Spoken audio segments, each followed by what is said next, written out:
Hi, hello. Welcome to another episode of Isaiah's Newsstand. It's your host, Isaiah Edwards. The date is December the 11th, 2022. Hopefully, this podcast episode finds you well, in good spirits, high hopes, all that good jazz. Um, let's see. I can direct you to straight to the food corner. What did I have to eat? I went to Five Guys, burgers and fries. I got for the first time. This isn't the first time I've been there, but the first time I tried to do this was a bacon cheeseburger with the works, everything on it. Gotta say, it was a well-contained mess, and I mean that in a good complimentary way. I enjoyed it. I will say it's not something I'm gonna do again. Probably, I'll probably scale it back to my normal because you're just getting like blitzed by all these things, and it's just like, oh man, I really can't even to like split these flavors up in my mouth. It's just a lot, and plus the burger just falls apart. You're very quickly scooping it with your hands, just pieces of burger and putting it in your mouth. I have no problem with that. I'm totally down to get Hasselhoff on a burger, just shirt off, just messy wessy, whatever. But yeah, all in all, a really good meal. I gotta say though, I gotta start fighting for my right a little bit more. Um, I had said Cajun fries, and the cashier put in normal fries. And I should have just said, hey, can you just make these Cajun fries? Can you just put a little on there? And I just didn't because I didn't want to be a hassle. But I know I don't know, stand my ground? I don't know what it is. Not stand your ground. That ain't it. That's definitely not it. But overall, the normal fries are still good. So, I wouldn't say it was an L. It was still a good meal. But that's the food corner. Overall, we're in good spirits. I would say I'm in a good mood. It's been a good weekend. No problems, no hassles. So I'll take it. Let's get into some news. Definitely some things going on. From Yahoo News and the Associated Press, Peru's president ousted by Congress in political crisis. So, pretty much a potential coup went down. In Peru. Let's see. Pedro Castillo essentially was in the process of more or less getting impeached. Like the investigation against him was just going really badly. Congress was essentially saying, "Hey, I think we're going to have to, take action." And essentially, Castillo said, "I think I'm going to take action," and he tried to dissolve Congress, which is a move that you're in the realms to do as a president, but you're only really allowed to do that if what Congress is doing is so unlawful, so egregious that the president has to step in and take over temporarily to maintain power and a transition of things in Congress so things are, okay. He's just doing that though to stop himself from, losing power and potentially going to jail.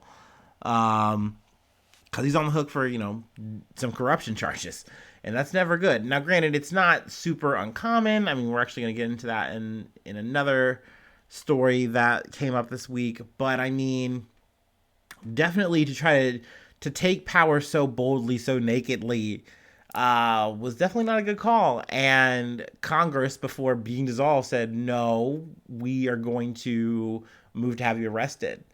And essentially, the law and everyone more or less sided with Congress, and Castillo was replaced by his vice president Dina Boluarte. We tried, sorry, and she's actually the first female leader in history of the republic. Um, but this was after hours of wrangling between the legislature, ooh, and the departing president, who tried to prevent an impeachment vote. So, Castillo really tried to put the brakes on this whole thing because he's like, no, I'm not gonna face the music here. And sadly, I don't even want to say sadly. It's sad when you see a situation unfold like this. It's not sad that he's going to be facing, his crimes. That's just crazy though. Like, I guess couldn't have, like, these are the kind of things I just hear about in like history way back when type beat, and just to know this is happening, like, this year 2022, like, just motherfucking coups, multiple coups this year. It's crazy. It's crazy. Um, but yeah, Boluarte is a 60-year-old lawyer.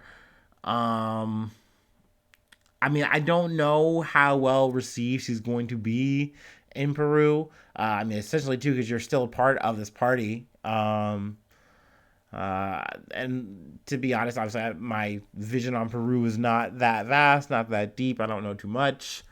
Um, let's see, what else did I want to really hit here from this article before we move on. There is a lot to cover today. This was something in terms of like Castillo's power grab. Obviously, this wasn't cool, abroad, internationally. Was it United States Ambassador Lisa Kenna called on Castillo via Twitter to reverse his decree to dissolve Congress, saying the U.S. government rejected any extra constitutional actions by the president to interfere with Congress. So it's not a good call when America's not backing you. And I only mean that not because it's like a good or bad thing, but just mean like, yeah, they don't have you don't have their support on this, boss. So you're definitely not going to get any traction on what you want here. I have to think, like, even just going back to Bolsonaro, like, there's a reason he didn't chirp up until like way after the fact, way too late. Like, oh no, we should do like some recounts, like, because you don't have the backing, and when you don't have the backing, you shouldn't make the move. Castillo definitely tried to say, hey, I'm just gonna force my hand. I'm gonna try to cross the Rubicon, and it didn't work out for him. I'm really trying to make a longer story short here. um, they definitely have some more context and more details in the article if you'd like to look at it. But in Argentina, also another Yahoo News, Associated Press article, Argentina's Vice President Fernandez guilty of $1 billion in fraud and gets 6 years. So it's not been a good year for Cristina Fernandez. Earlier in the podcast, we've discussed there was a situation that took place where she was almost assassinated. Someone pulled out a gun point blank and pulled the trigger, and it just didn't fire. And she was in the middle of like kind of making rounds outside of her apartment, and I mean, she literally could have died that day. So I mean, she's blessed in that regard. But let's see, Tuesday she was sentenced to 6 years in prison and a lifetime ban from holding public office for a fraud scheme that embezzled $1 billion through public works projects during her presidency. Now, she's saying that she's not going to run again, and of course you think, well, yeah, that makes sense. Like, she's, getting arrested, yada, yada. But right now, she's technically in the phase of doing appeals, which is something that's going to take years. It's going to have to go all the way up through Argentina's Supreme Court. So it's going to take some time. But essentially, in that time, she could run again for, a presidency, an office seat, and be okay. She has, gone on her YouTube and said, no, I'm not going to do that. But, it's seemingly, at least, mentioned in this article, like, well, she's kind of known for surprises. She could definitely just kind of be saying this. People could implore her to say, hey, no, you should run again. You should, make the effort. And she might be like, oh, okay, all right. And, not to get historical, but that is a very common thing in history and leadership. It's like, you got to make sure that you're not playing it on the nose. Like, you shouldn't be too eager. And even in these trying times, potentially, you could just be a ploy, like, yeah. But I mean, hey, you could just also take her at her word. 69-year-old, also nice. She's a person who definitely plays to the people. And maybe she is just saying, you know what, hey, I'm 69 years old. I'm going to fight this up until appeals. And then if I really have to go to jail, then I'm going to go to jail. But, who knows? I mean, we'll definitely see. I'll definitely keep you posted. I thought really the assassination attempt was just going to be about it. And it's crazy too that I've noticed in a lot of the coverage they didn't mention that the assassination thing. uh, usually I feel like a lot of flow of articles is to go through what a person's going through or what the situation is, and then do a callback to something that's happened. Um, to kind of say like, hey, this is kind of like not the first time we've been here, not the first time we talked about X, Y, or Z thing, what have you, and just really just saying like, oh no, she's just on the hook for all this shit, and she can kind of drag it out in appeals. She could potentially make it run again, but we'll see. But it's like, you're not gonna talk about that? Her getting potentially blown up? I don't know. Maybe that's just me being weird. Maybe that's just exclusive podcast connections you're only gonna get here at Isaiah's Newsstand. But in some other news, I got this from the Insider. Sonny Balwani, Elizabeth Holmes' right-hand man at Theranos, has been sentenced to nearly 13 years in prison. Now, that is a little bit more time than Elizabeth Holmes herself. She was sentenced to just over about 11 years. Also, he's going to have 3 years of probation, and they haven't worked out his financial restitution yet. That's yet to be determined. It is, though, something that, even though he was the right-hand man, that he's getting more time. Especially in the situation where it seemed like he was the first person to kind of get ahead of things when everything was hitting the fan, and was on the stand saying, well, this is all her fault. Holmes countered with saying like, hey, she was kind of wrapped up, and they had like dated as well. Granted, when they initially met, she was 18 to his 37, but they didn't wind up together until the Theranos project, I believe. So, we've talked about, the whole scheme. We can say it now. It was definitely fraud. In terms of the one drop test that they had set up, potentially do all these diagnosing. It winds up not able to do any of that, and they do a lot to more or less just suppress that information. And meanwhile, people are getting bad diagnoses. And I definitely am okay with these guys getting solid time in jail. But they definitely were trying to winnow that down as much as they could. I think they said they wanted him to have like 10 months, like house arrest or some shit. Like, nah, dude, like this guy's got to go to jail. This guy has to go to jail as well, if not for a little bit longer. So, wanted to cover that. Put another footnote there. Let's see, from the Los Angeles Times. Co-workers of cop who killed 3 in California took items from his home before official search. So, this is about a Virginia deputy, Austin Lee Edwards. No relation. Gotta definitely say that ahead of this article. Also, yet again, sad that a young girl is involved in another situation where, I don't know if this actually got to the point of any like physical abuse. I don't think so. I think it all kind of unfolds the way the story goes. For that gets into place, but definitely a lot of mental trauma, a lot of emotional trauma. But essentially, this man was pretending to be a 17-year-old, and he was also, like I said, a Virginia deputy, a recently hired one at that. But he drives over to where this girl lives, and he winds up killing the 3 residents who live there, and then takes the girl, and then is later involved in a shootout with cops. And they say, like, oh, he died in the shootout. But then, I guess, amongst further, like, investigation or, like, a coroner's report, what have you, essentially they're like, no, he killed himself in the process. So, obviously that's sad. The girl was unharmed in that process, but obviously she was there for it all. So that's really fucked up. But the story here, the main takeaway of this article is that how the, I believe it is the Washington County, sheriff's deputies conducted themselves in the whole process of the investigation, right after the events. before there was an official search warrant. They were on the premises, and they wind up. There's two officers, and there's a witness who, has said this information, but Los Angeles Times is hiding their identity. I don't think they're multiple people, but essentially they're saying they saw him at this home.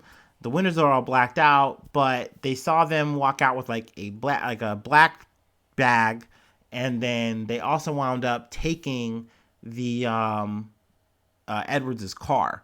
So it's just really odd that you're there. You have no real reason to be there. Like, there are situations where cops can go into a place without a warrant, but there was no reason for them to do that. Especially they weren't the Virginia deputies. They weren't notified. Like, their offices weren't notified, and they are the ones in charge of the investigation. So it's really suspect and very odd that has happened. And you'd have to wonder, what is there to cover up in a situation where you have a dirty cop like that? Or you have a bad, it's a bad cop, like, just period. It's an evil person, so that obviously bad cop just comes with the territory, right? But I'm trying to think what else I wanted to really cover here and hit. He did resign. Okay, let me just run through his tenure. Edwards' tenure as a police officer was brief. He entered the Virginia State Police Academy on July 6, 2021, and after he graduated on January 21st of this year, he was assigned to Henrico County in the Richmond Division. He resigned from Virginia State Police on October 28th. A Virginia State Police spokesman told the Times on Wednesday that human error in agency background check processes led to Edwards' hiring. So I don't know. It's one of those things where it definitely shows just a weird investigation by other outside forces that really shouldn't be involved in an investigation. I don't really like that part. Obviously, it shows that, like, you really see holes and flaws if you're able to get cops like this on the payroll. I mean, I don't know. I don't know what there would be to fix that as an issue. How do you stop a guy like this from getting on to the police force? But it's a scary thing, because these are all people who have, like, licenses to kill, pretty much. And they're supposed to be protecting us, helping us in our darkest times. So, I mean, I don't know. Something to chew about. Chew over? I don't know. I'm going to have a sip of water.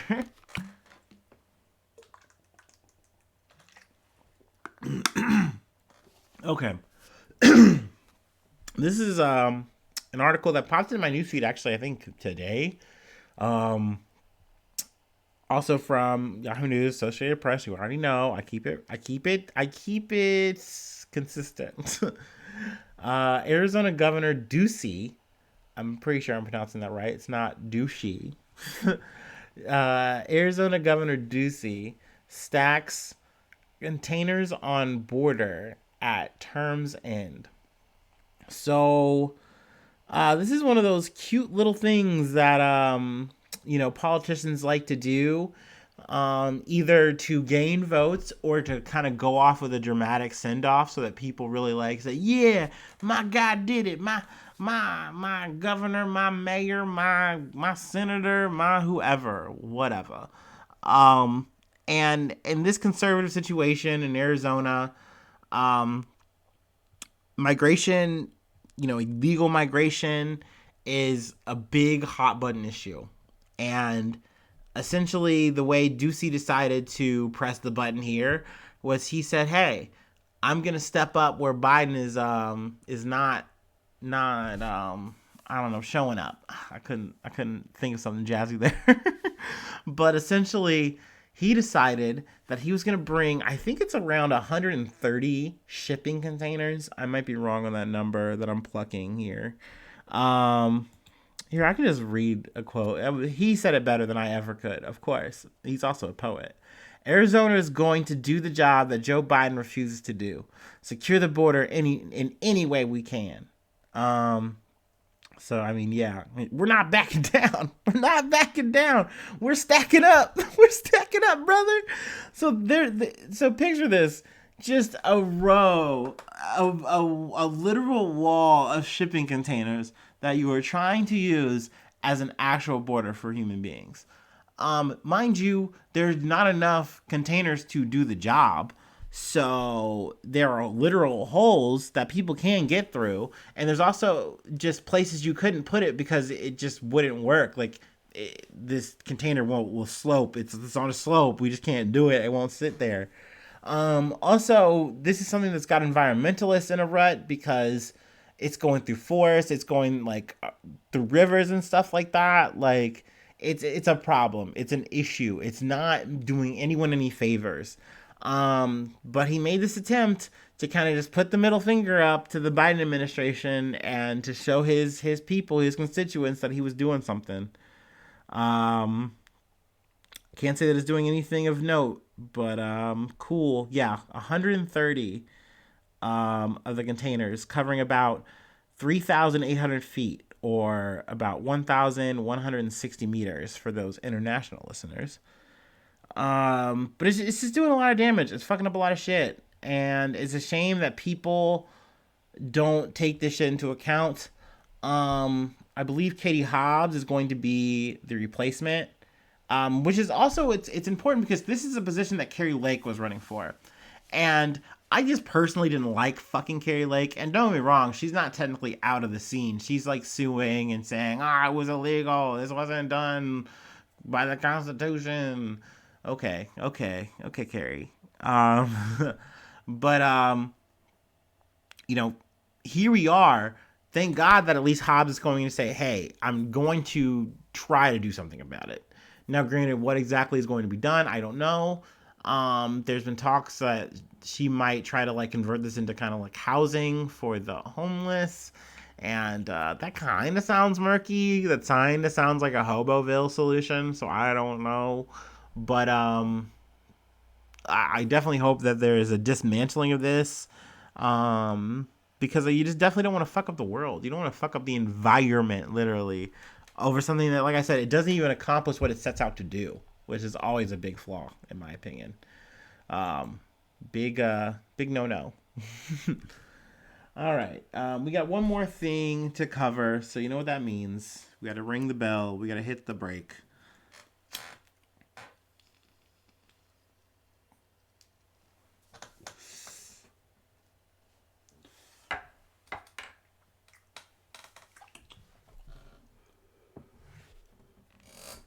Yummy.